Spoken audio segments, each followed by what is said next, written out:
Welcome to Biology Pathshala. Today's class is dedicated to 9th class student और ये class Sunday to Sunday चलती है. It is dedicated to 9th class student. और आज की पाठशाला में हम गोल्जी बॉडी की बात करेंगे.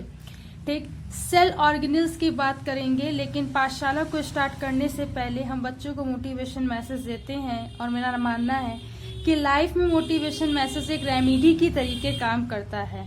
और आज का मोटिवेशन मैसेज कुछ इस तरीके से है कि मैंने आपको पूरे फाइलम पढ़ाए हैं एनिमल के, ठीक, जो कि एग्जाम में आते हैं. उसके आप एमसीक्यू जरूर करिए. नेक्स्ट संडे हम उसके एमसीक्यू करवा देंगे, तो आप पहले उसके प्रैक्टिस करिए. और सारे हमने सीक्वेंस से कराए हैं. ठीक, सेल ऑर्गेनल्स के बाद जो प्लांट किंगडम के कुछ आते हैं जैसे ब्रायोफाइटा और टेरिडोफाइटा, जिम्नोस्पर्म, एंजियोस्पर्म, ये सब पूछे जाते हैं. उसको अभी स्टेप बाय स्टेप हम समझेंगे. लेकिन अब पहले हम सेल ऑर्गेनल्स को खत्म करेंगे, फिर वहां पे आएंगे. और सबसे पहला और इम्पॉर्टेंट होता है that is the Golgi body और ए डिक्टियोसोम. ठीक, तो बेटा गोल्जी, अगर आज के टॉपिक की बात करें तो today's topic is the Golgi body. Golgi कॉय या dictyosome is a Golgi apparatus या गोल्जी कॉम्प्लेक्स भी कहते हैं. तो ये इसके इतने सारे नाम होते हैं. ठीक है, तो देखिए गोल्जी कॉय की खोज, ठीक, कैमिलो गोल्जी ने 1898 में की थी. और इसे गोल्जी कॉम्प्लेक्स, अभी मैंने बताया ना, इसे गोल्जी कॉम्प्लेक्स, गोल्जी उपकरण, गोल्जियोसोम या डिक्टियोसोम के नाम से भी जाना जाता है. तो इतने नाम याद रखेंगे: गोल्जी कॉम्प्लेक्स, गोल्जी उपकरण, गोल्जियोसोम और डिक्टियोसोम के नाम से जाना जाता है. ठीक, खोज किसने की थी? कैमिनो गोल्जी ने. तो खोज पूछी जाती कभी कभी एमसीक्यू में.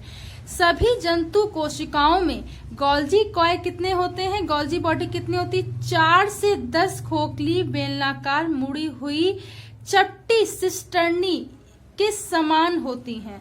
तो सभी जंतु कोशिकाओं में यानी कि एनिमल सेल्स में जो गोल्जी बॉडी होती है वो कैसी होती है? हॉलो होती है, सिलेंड्रिकल होती है, ठीक है, कॉइल्ड होती है, फ्लैट होती है और सिस्टर्नी इसमें होती है. ठीक है, तो इसमें इसकी क्या होती है? 4 से 10 कॉइल्ड, सिलेंड्रिकल और फ्लैट सिस्टर्नी पाई जाती हैं. ये जो सिस्टर्नी होती हैं बेटा, ये जो सिस्टर्नी होती हैं ये यूनिट कलाओं की बनी हुई होती हैं. क्या? यूनिट मेम्ब्रेन की बनी होती हैं. तो cisternae is made from the unit membrane. ठीक, इनके साथ छोटी छोटी थैलियां या वेसिकल्स होती हैं और इनके साथ क्या होती है? छोटी छोटी वेसिकल्स होती हैं. और इसमें एक बड़ी क्या होती है? एक वैक्यूल होती है, जिसके इसमें क्या होती है? बड़ी वैक्यूल्स होती. इतनी बात याद रखेंगे. This is the structure of Golgi body. Cisternae की उत्तल सतह पर गोल्जी के नए सिस्टर्नी बनते हैं. तो इसके क्या कहते हैं? कॉन्वेक्स सरफेस पर क्या होता है कि गोल्जी की नए सिस्टर्नी बनते हैं और दूसरे अवतल सतह पर क्या होता है? कॉनकेव सतह पर स्त्रावी वैक्यूल्स होते हैं, यानी कि सेक्रेटरी क्या होते हैं? वैक्यूल्स होते हैं. ये भी बात आप लोग याद रखोगे. ये भी बात आप लोग क्या रखोगे? याद रखोगे. आगे देखिए, प्लांट सेल में जो गोल्जी बॉडी होते हैं कई छोटे छोटे समूहों में बटे हुए होते हैं. तो प्लांट सेल्स में गोल्जी बॉडी ऑपरेटर्स जो होते हैं वो छोटे छोटे कई ग्रुप में बटे हुए होते हैं. That's why it is also known as a dictyosome. इसलिए इसे डिक्टियोसोम भी कहते हैं.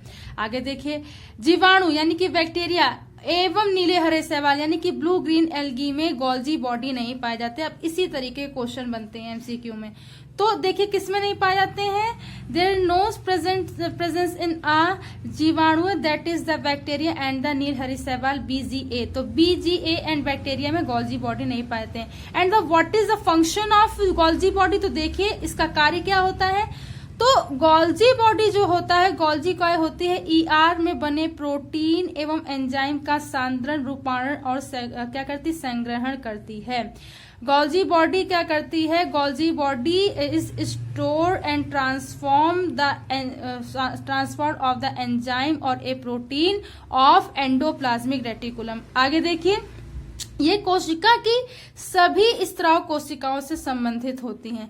It is related with the all secretory cells, ठीक है, सभी कोशिकाओं की स्त्राव कोशिकाओं से संबंधित होती हैं। आगे देखिए, गोल्जी कॉइल से लाइसोसोम का निर्माण होता है।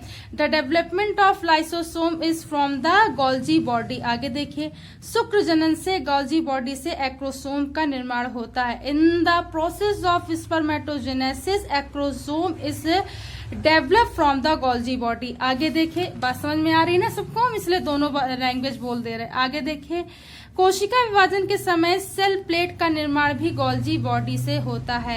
In the process of the cell division the formation of the cell plate develop और a form with the help of the Golgi body. आगे देखिए, कोशिका भित्ति के लिए हेमीसेलुलोज का निर्माण स्त्राव भी गोल्जी बॉडी से होता है। For the development of the hemicellulose for the cell wall is formed with the help of the Golgi body। किसकी सहायता से होता है? Golgi body की हेल्प से होता है। कोशिका के सभी स्रावी पदार्थ जैसे गोंद, रेजिन आदि का स्राव भी Golgi body के द्वारा होता है, ठीक है। For the secretory vesicles और ए cells like substances कौन सा रेजिन और ए ग्लू इज फॉर्म और a secrete by the Golgi body, Golgi body से होता है। तो कुछ इस तरीके से ओवरव्यू होता है बेटा। आई होप आज की पाठशाला आपको समझ में आई हो। अगर आज की पाठशाला समझ में आई तो इसे ज्यादा से ज्यादा बच्चों तक पहुंचाइए, शेयर कीजिए, लाइक कीजिए, सब्सक्राइब कीजिए। Thanks to all my student to watch this पाठशाला।